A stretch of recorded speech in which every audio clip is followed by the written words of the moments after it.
fire burning just off the side of the road. Although he couldn't see what was burning, and since it was a wooded area, the passerby called the Memphis department just in case the fire escalated. When the fire department arrived at the scene, they immediately got to work trying to put out the fire. But after the fire was completely out, what investigators discovered next would change everything. The firefighters realized that underneath the debris from the fire was a human body. The body had been scorched beyond recognition from the fire, so a call was placed to the Memphis Police Department to the scene. When police arrived at the scene, they confirmed the remains were human. The body was immediately transported to the morgue for DNA analysis, hoping to determine the person's identity. As investigators tried to piece together the timeline of events, it wasn't long before news got to Dominique's family, and they were faced with instant fear that the body found might be that of Dominique. They suspected it was Dominique because the unidentified person's body had been found only a mile and a half away from the location she, Dominique, was last seen in. So, as much as they didn't want it to be her,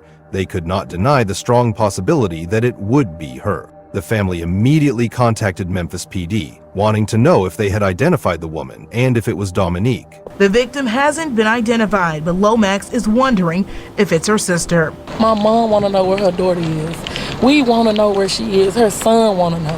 While the Memphis Police Department couldn't yet give the family the information they were looking for, they did confirm that the body that had been found was a woman's body. Not until they received the most devastating news. The Memphis Police Department declared that the body found was that of 27-year-old Dominique Lomax. Well, last Wednesday, we reported Memphis police found human remains at the scene of a fire south of the airport. And this evening, those remains have been identified as missing 27-year-old Dominique Lomax. Now, she's on your screen right now. Dominique's family says she was last seen around Labor Day at an apartment complex where she was meeting up with a man. Then on September 6th, MPD responded to a scene at Sweeney Road where a fire had been put out and remains were discovered, sparking a homicide investigation. The result of the autopsy also revealed that Dominique had been fired at close range and was likely already gone before she was then set on fire. The news was not only shocking, but it left the family and investigators with more questions than answers. An autopsy report completed here revealed what her family believed initially a week ago when that body was found burning on the side of the road in Whitehaven. Those remains were hers. Now the family has even more questions. Part of me kind of already knew. Like I said, after she had been gone for surplus of time. But that didn't ease the pain Deontay Russell felt when his aunt broke the news to him about his sister, 27-year-old Dominique Lomax. She just told me, it was like, baby, I don't know if somebody told you, but, you know, the body they found out in Whitehaven is your sister. Who would do such a horrible thing to Dominique, and why? The next step of the investigation was to figure out how Dominique ended up dead, as it was very clear that the person who did it had tried to set her on fire so as to hide the evidence of their horrific act. With the cause of death revealed, investigators quickly began to piece together the movements that led Dominique to the side of the road where she was found, and what happened next would leave the entire community reeling. Although investigators didn't have a lot to start with, they were determined to get to the bottom of the investigation and find whoever did this to Dominique. So they began with CCTV footage. The CCTV footage of the apartment complex where Dominique's boyfriend claimed he dropped her off. This footage provided a lot of information for investigators. Information that would be more unsettling than anyone could have anticipated. On the footage, they could see Dominique walking to Rico's car, and, what's more, the CCTV also caught some part of Rico's face, which made him easily identifiable. It wasn't long before they found Rico and invited him for questioning, but he had a disturbing version of what happened. Rico claimed he had only sat in his car with Dominique and caught up on all times, but that wasn't all. He also added that he was not the last person to see Dominique alive. According to him, Dominique had left him that morning, and he had watched her get into a blue car. He provided police with a description of the car, and they immediately began searching for it, hoping to find the owner as well. Meanwhile, investigators continued their work, speaking with residents and checking if they might find someone who was awake at the time of the incident. That's when investigators get a massive break in the case. It was revealed that a few people living at that apartment complex had actually seen something on the morning of September 4th. Not only that, they had seen a female being attacked as she was walking and had been forced into a car. When they were asked to describe the man they saw attacking Dominique, the man they described wasn't a stranger at all. It was Dominique's boyfriend. While this revelation brought a break in the case, it also brought more questions than answers for investigators. Firstly, Dominique's boyfriend was not caught on CCTV footage attacking her, so it was really his word against the words of a few people. And secondly, Dominique and her boyfriend had not been having any trouble, at least to her family's knowledge. But as the investigation went on, a disturbing narrative that might provide an understanding for the awful attack Dominique had suffered.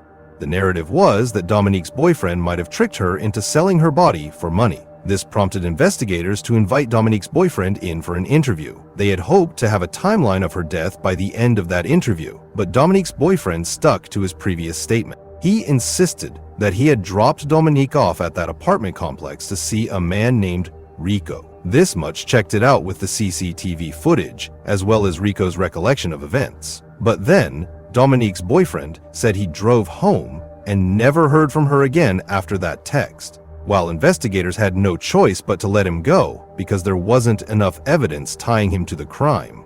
Dominique's family did not believe his story. They suspected that he knew more than he was telling investigators. What struck her family members as weird was that why would a man willingly drop off his girlfriend at another man's house without any trouble or suspicion? This led them to question his motives for dropping her off at Rico's. Was he looking for the perfect cover for the crime he had planned out in advance? Or did he drop her off for another reason? A reason that might have to do with him receiving payment for whatever service Dominique was supposed to render to Rico. Though Dominique's boyfriend claimed that Rico was an old friend she had planned to reconnect with that day, a version of the story that Rico himself supported Dominique's family wasn't convinced. To them, too many details simply didn't add up. However, with the investigation still ongoing, concrete answers remained out of reach. And depending on how long it took for investigators to piece everything together, those answers might not come anytime soon. In the meantime, Dominique's family shifted their focus to laying her to rest. They were forced to make heartbreaking calls, delivering the devastating news to loved ones.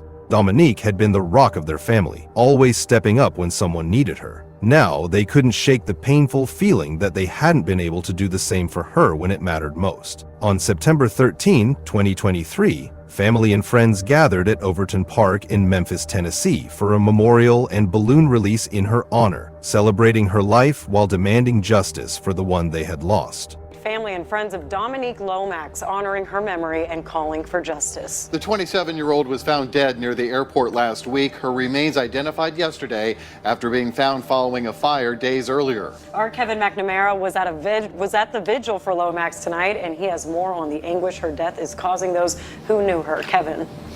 Yeah, that's right, Pepper. It was last week that Lomax's body was found near the airport 2 days after she was reported missing. And dozens of her family and friends came to Overton Park tonight to remember her and demand action.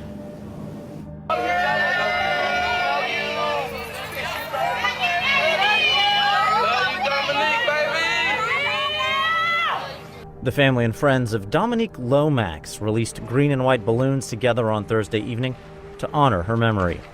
The 27-year-old's body was found aflame near Swinney and Holmes Roads on the morning of September 8th.